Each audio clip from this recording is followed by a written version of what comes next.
Magandang araw po sa inyo, Gamayan, at sa ating mga nakikinig at tagapanood. Sana po ay nasa maganda kayong kalagayan na.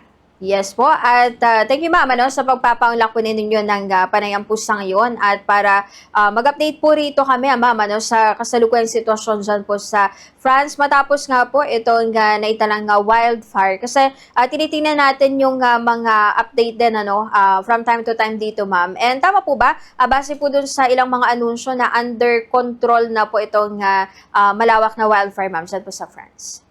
Yes, yung wildfire sa Gironde area na nakasunog ng 42,000 hectares around that. And there are like 224,000 evacuees at 240 homes were destroyed, especially in Livorno. And imagine yung 23 municipalities na naapektuhan. So far, back to hindi pa totally naapula yung apoy, meron pa pero controlled na siya. Pero we are still having wildfire somewhere else, like in Davao, where I'm right now. Ongoing pa rin yung sunog, but it's not as big as June.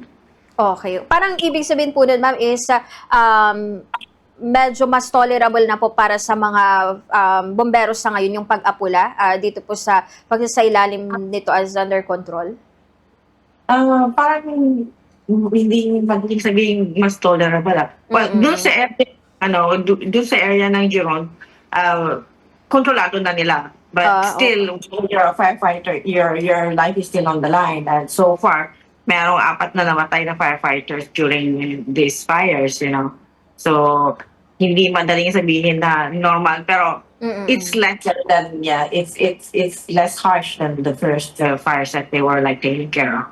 Okay po. So sa ngayon ma'am, kamusta naman po kung merong mga ulat dun sa mga kinailangan po na ilikas or i-evacuate? Ngayon po ba ma'am ay hindi pa po sila inaalaw na makabalik or yun nga, kung may babalikan pa ba sila ma'am kung sakali po dun sa lugar po na may naitalang wildfire?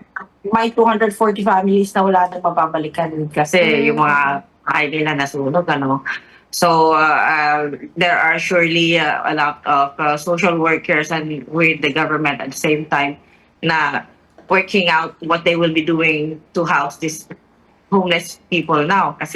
Pero yung mga iba na hindi naman apektuhan, nagsibalikan na sila. May mga camping sites, for example, na nag-open na ulit. Of course, hindi mo maiwasan na may mga, for example, mga families na hindi naman sila gaano kayaman, na nag-book for that certain period na hindi naman babalik yung ginastos nila. But still, it's a good thing to be alive. So I think that's more than they are thinking of rather than the loss. Pero yung mga nagsisibalikan, hindi natin maiwasan sa kanila yung trauma. And so maraming mga trauma centers na naka-open ngayon para sa mga victims. Okay po. At eto ma'am, simula po ma'am Dadilite nung nagkaroon po nitong wildfire and hanggang sa ngayon, wala bang time ma'am na ayun kahit siguro saglit umulan na medyo nakatulong sana dun sa pagkalat po ng wildfire? Hindi ba ma'am nagkaroon ng pagkakataon po? Walang major na bukos ng ulan Yung mga konti-konti lang. So kaya lang sila nahihirapan. Kasi yung wildfires, actually may mga iniibig na dyan sila kasi parang mostly 9 out of 10 of wildfires kasi are man-made. Hindi naman arson in total kasi meron sometimes yung mga farmers, for example, may warnings yan, wag muna kayong wag muna kayong mag-till ng land niyo. Pero pag yung farmer kailangan niyang mag-prepare for the next season, next sa pagtatanim, ano niya yung lupa, sometimes yung spark ng machinery napupunta doon sa dried vegetation. So minsan nagsisimula sa mga ganun na mga instances. Of course, di mo maiwasan yung magtatapon ng mga cigarette butts or stuff like that. But still, they're trying to be careful. Okay. And you mentioned po ma'am Vladilite na mostly yung mga ganitong insidente po ng wildfire ay man-made. Sa akin ba man, may mga tinitignan ba yung mga French authorities na maring possible po na ayun, responsible? Kasi parang nung nakaraang araw may nabasa po tayo ma'am na merong not less than 300 individuals po yata na tinitignan yung authorities ma'am. Yeah, I mean, they are under suspicion at surely may magkainiimbestihan ngayon. Hindi man outright yung pag-aresto kasi hindi rin man ganun kadali mag-aresto ng walang gaanong ebidensya. But yun ang primary na concern ng mga authorities. Okay. And sa ngayon, ma'am, dahil under control na ito, parang mas mas lesser na din po ba sa ngayon, ma'am? Yung parang worry po na mas lalo pa itong kumalat or makarating po sa mga maaring kaarating pa po ng mga municipalities, ma'am? Well, doon sa Giron, pwede yung municipalities ang naapektuhan, ano? Opo. Pero meron pang inactive fires ngayon, which is the Davao region. It's around the mountains as well, near San Jose and stuff like that.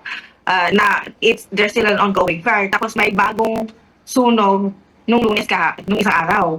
So, tinitingnan nila kasi summer ngayon. So, mainit talaga. At the hotter it is, the drier the vegetation and the forest are. So, yun yung talagang pinagkakaingatan nila na magkaroon ulit ng fire in such places. For example, like I mentioned before, yung sa Fontainebleau, controlled na siya. Wala ng fire. Pero, kung monitor pa rin nila kasi syempre there's still the danger